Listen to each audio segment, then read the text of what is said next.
Hello, my name is Sarah Taylor and we are here at Arundel Village to find out what you think of Easter. At Easter I always celebrate the resurrection of Jesus Christ. It means I get chocolate and it's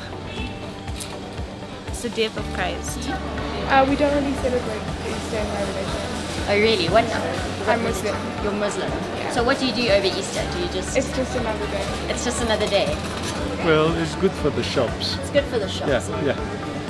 And Easter eggs? Do you like chocolate? Yeah, I like chocolate, of course. Yes. But Easter means nothing to me. Presents. It means presents, chocolate, and bunnies, and all of that. Yeah. Well, probably it gives me time. It gives me time to go to the village to see my old lady. I mean, it reminds us the suffering of Jesus and his resurrection. That's why we are saved. That's why we are here. Yeah, what do you think of Easter? Oh, I know it. But in China, we don't have the holiday for it. So, but I think it's for the God. Yes, I know some story of it. I think, I don't know. Easter means, it reminds me of the crucifixion of Christ, and then I'm sorry, I'm Afrikaans, and that he risen up on the third day. That is what Easter means to me. Like my son makes those Easter hat and he goes to school. Right. And I decorate sometimes with eggs and those chicks. And yeah. Now that we've had a variety of opinions about what people think of Easter, let's hear from a leader at River of Life Church, Jacob Ngandu, about what he thinks of Easter. A famous film called Bridge on the River Kwai came out in 1957. It's a war story that told of British prisoners of war who were captured by their captors, and they were led to do great and forced manual labor. And the task at hand was for them to build a bridge over an enormous and major river. Prisoners were given 1 year to undertake this task, which the engineer said it would take about 6 years.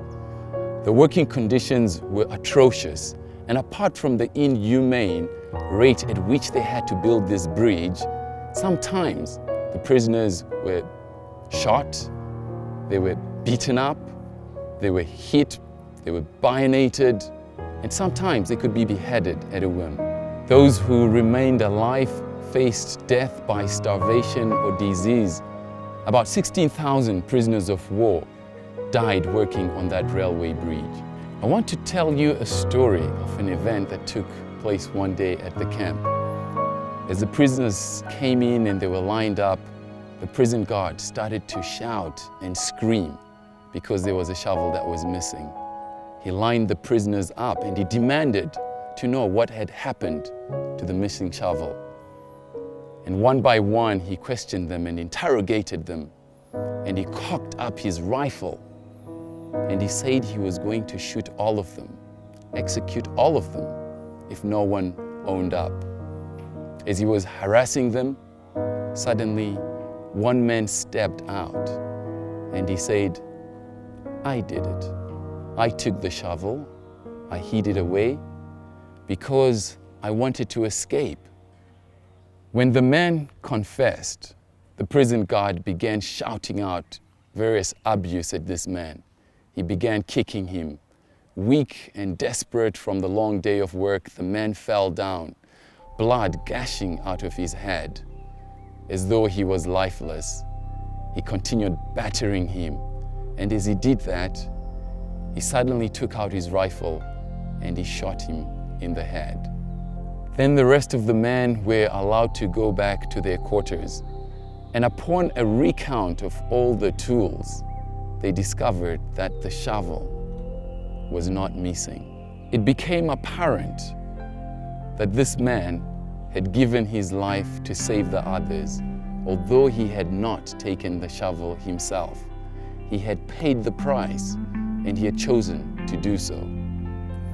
This story illustrates what Jesus did for us. He died in our place. 2,000 years ago, Jesus died on the cross. We stand condemned with the sentence of death hanging over us. But unlike the prisoners, we deserve this sentence because we fall short of God's perfect standard. But God, in His love, sent His Son to die in our place. Easter is a time set aside where we praise and thank God the Father for Jesus' death on the cross. He took the ultimate punishment for our sins. He chose to pay that price with His life. And this is the real message of Easter. We remember His death and we celebrate His resurrection. We rejoice in that on the third day, Jesus rose from the grave. This is the most significant event in history. Our date, 2017 AD, marks this event. This is an event that affects all of eternity.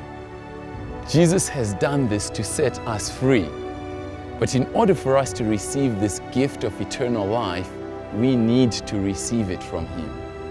Jesus said, "I am the resurrection and the life, and he who believes in me will have eternal life." Have you believed in Him? Have you accepted the gift for yourself? Easter holidays, Easter eggs, Easter bunnies, they're all fun, but don't let them distract you from the real message of Easter. Don't miss the significance of Easter. It's all about Jesus' death and resurrection, and that God did this to give you eternal life. And that is the message of Easter. You can receive the gift of eternal life if you believe in Him.